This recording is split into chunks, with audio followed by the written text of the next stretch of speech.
Can you believe this rain? It's been 3 days straight now.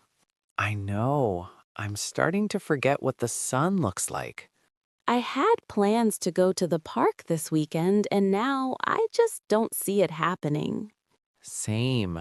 I wanted to go for a run on Saturday, but there's no way in this. Does it ever bother you, like genuinely affect your mood?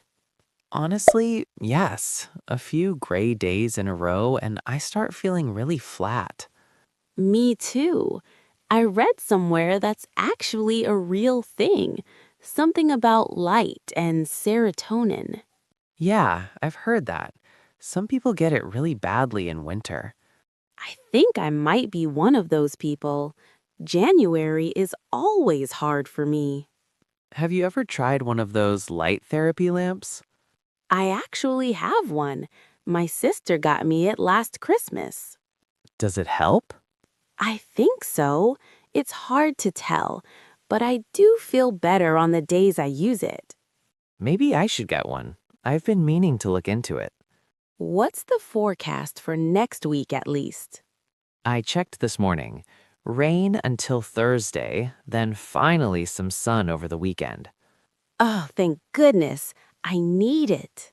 Same. Even just one bright day makes such a difference. It really does. Everything just feels more manageable when the sun is out. Right. Problems seem smaller somehow. Exactly. Okay, I'm holding out for Saturday then. Saturday it is. Park plans back on? Absolutely. Rain or shine, actually. I need to get outside. That's the spirit. I'll join you if you want company. Perfect. Let's do it. Bring coffee. Obviously. See you Saturday. Can I ask you something? Why did you decide to start learning English? Mainly for work, honestly. My company does a lot of business with international clients, and I kept feeling left out in meetings. That's such a practical reason. Did it help? Already, yes. I understood almost everything in our last call. 6 months ago, I'd have been completely lost. That must feel amazing. It really does, like a door opened. What about you? Why are you learning? A few reasons. I want to travel more, and English just opens so many doors. True, you can get by in almost any country with English. And I also want to watch series without subtitles. That sounds silly, maybe. Not at all. That's actually a great way to practice, too. I started watching a show in English last week, with English subtitles instead of my own language. Smart move. Your brain works harder that way. It's exhausting, but I can already feel the difference. How long have you been learning? About 8 months. You? Almost a year.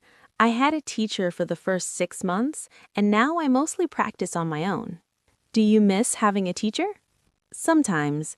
It's harder to stay disciplined without someone checking on you. I know that feeling. Some weeks I do loads, and other weeks almost nothing. Consistency is the hardest part, I think. Definitely. But then you have a moment where you understand something you never would have before, and it pushes you to keep going. Exactly. Those little wins keep you going. They really do. Okay, I should practice more. This conversation has been great, actually. Same. See, we're already doing it. Ha, we are. Good practice. Okay, I need your help. I want to text him, but I don't know what to say. Who is it? Is this about the guy from the coffee shop? Yes, we talked for like 20 minutes on Saturday, and he gave me his number. Okay, that's already a good sign. He gave you his number, so he wants you to text. But what do I say? I don't want to seem too keen. You don't have to play games. Just be normal. Normal? Okay. Like what, though? Something simple. Hey, it was nice talking to you the other day. Something like that. That feels too plain. What if he doesn't remember me? He gave you his number, Jess. He remembers you. Okay. What if I mention something we talked about? We talked about that new restaurant downtown. Perfect. That gives you something to follow up on. Like, hey, I walked past that restaurant we mentioned. Still looks good. That's actually really natural. I like that. But then what? What if he just says, yeah, cool, and nothing else? Then you know he's not that interested and you move on. But I don't think that'll happen. You're just saying that. I'm really not. You're overthinking this massively. Okay, I'm typing it. Hey, I walked past that restaurant we were talking about on Saturday. Still looks amazing. Nice, short, natural, opens a conversation. Send it. What if he doesn't reply for hours? Then he's busy. It doesn't mean anything. Just send it. Okay, sending. Done. Oh, God. Good. Now put your phone down and stop staring at it. I can't. What if he replies right now? Jess, phone down. Fine. This is agony. It really isn't. You'll thank me later. Excuse me, sorry to bother you, but I think there's been a mix-up with my order. Of course. I'm sorry about that. What did you receive? I ordered the grilled chicken salad, and this is definitely a Caesar salad. Different dressing, no avocado. You're absolutely right. I can see that. I apologize. Let me take that back.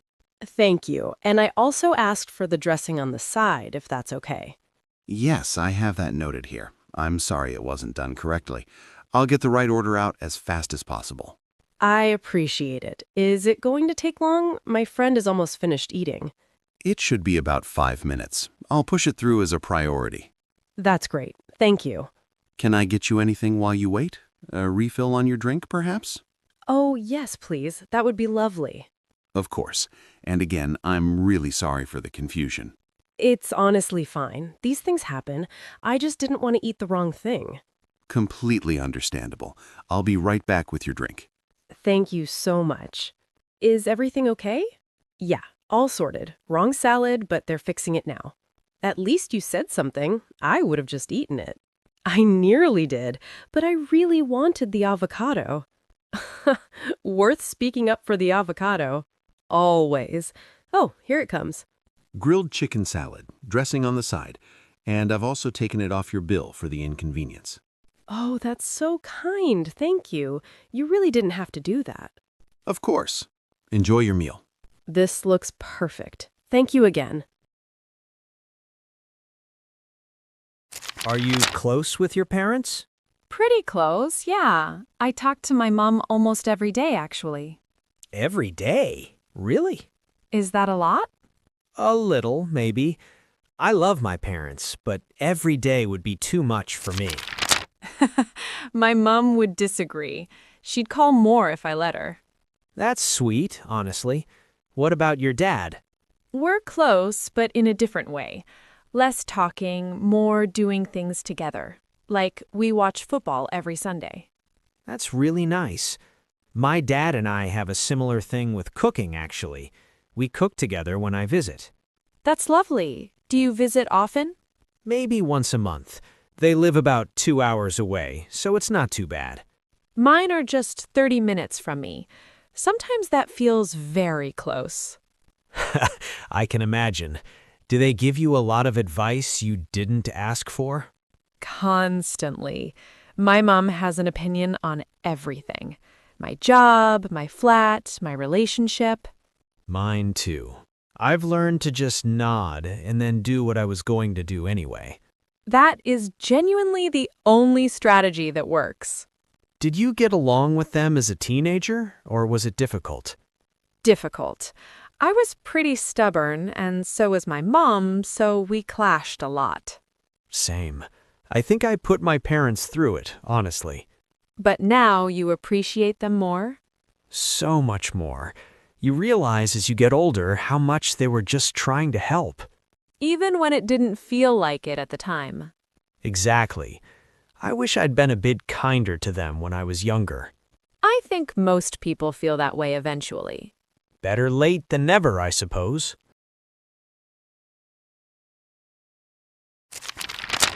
Do you use social media much? Probably too much, if I'm honest. You? I deleted most of my apps about 6 months ago, and I don't miss them. Really? I always think about doing that, but never actually go through with it. What stops you? I think I'm scared of missing out, which is ridiculous when I say it out loud. No, it's not. That's exactly how those apps are designed to make you feel. That's what bothers me about it. You know it's manipulating you, and you still can't stop. That's what made me delete them. I realized I was checking my phone every 10 minutes for no real reason. I do that constantly. I'll pick up my phone and not even know why. It's a habit loop. You just keep feeding it without thinking. Do you think social media is mostly negative then? Not entirely. I think it depends how you use it. Some people use it really well. Like for business or staying in touch with people far away. Exactly. The problem is most people use it to compare themselves to others. And everyone only posts the good stuff, so you end up comparing your real life to someone else's highlight reel. That is such a good way to put it. Exactly that. I notice I feel worse about myself after scrolling for a while, like vaguely dissatisfied. That's the algorithm working perfectly. Keep you slightly unhappy so you keep scrolling. When you put it like that, it sounds so sinister. It kind of is, honestly. Okay, what about you? Do you think you'll ever delete it? Maybe. I think I'll start by deleting it off my phone and only using it on a computer. That's actually a really good middle ground. Makes it less automatic. Baby steps. You've given me a lot to think about. Sorry, I can get a bit passionate about this topic. No, it's good. I needed someone to say it out loud. Oh no. Oh no, no, no. What happened? You've gone completely white. I just sent a message to the wrong person and I want to disappear. How bad is it? What did you send? I was texting you about my boss, about how he completely overreacted in the meeting today. Okay, and? And I sent it to him instead of you. Sam, no. Yes, I had both chats open and I sent it to the wrong one. What exactly did the message say? That he was being completely unreasonable and that everyone in the room agreed with me. Okay. Has he read it? 2 blue ticks, read 3 minutes ago. And has he replied? Nothing yet. That's almost worse. Right. You need to send a follow-up right now. What do I even say? Sorry, that wasn't for you? Exactly that. Just be honest. Say it was meant for someone else and you're really sorry. What if he fires me? He's not gonna fire you for a text. It was a mistake. A mistake where I called him completely unreasonable? Which maybe he was. But yes, send the apology first. Deal with the rest after. Okay, typing. So sorry, that message was meant for someone else entirely. Completely my mistake, and I apologize. Good. Simple and sincere. Send it. Sent. Now I feel sick. He might actually appreciate that you came clean immediately.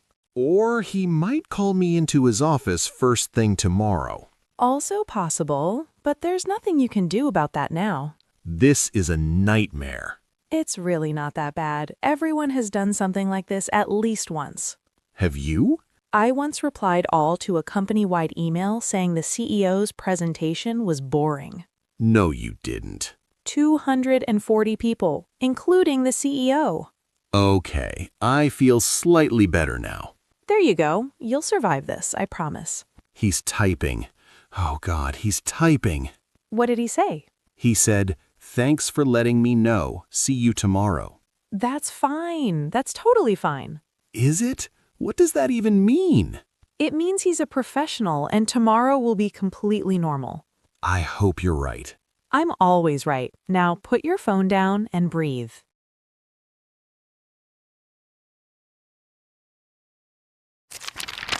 Okay. Tom's birthday is in 3 weeks. We need to actually organize something this time. Agreed. Last year, we left it too late and ended up just going to the pub on the corner.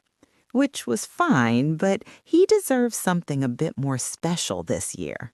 What's he into at the moment? Has anything changed? He's been really into food lately, like trying new restaurants, cooking at home. What about a dinner party then? We could cook for him here instead of going out. Oh, I love that idea. More personal and way cheaper than a restaurant for a group. How many people are we thinking? Maybe 10. Close friends only. Nothing too big or it becomes a whole production. 10 is manageable. Who's cooking though? Because I'm not doing it alone. We can split it. I'll do a starter and dessert. You do the main. That works. What does he like to eat? He loves Italian. Pasta, that kind of thing. Easy enough. I can do a really good lasagna for 10 people, no problem. Perfect. I'll do bruschetta to start and tiramisu for dessert. That sounds like an incredible dinner, honestly. Can I come to my own party planning? What about drinks? Should people bring their own or do we provide? Let's ask everyone to bring a bottle, and we'll provide the basics. Good idea. And decorations, or is that too much? Just some fairy lights and maybe some balloons, nothing over the top. Agreed. He'd be embarrassed by anything too big. Should we tell him or keep it a surprise?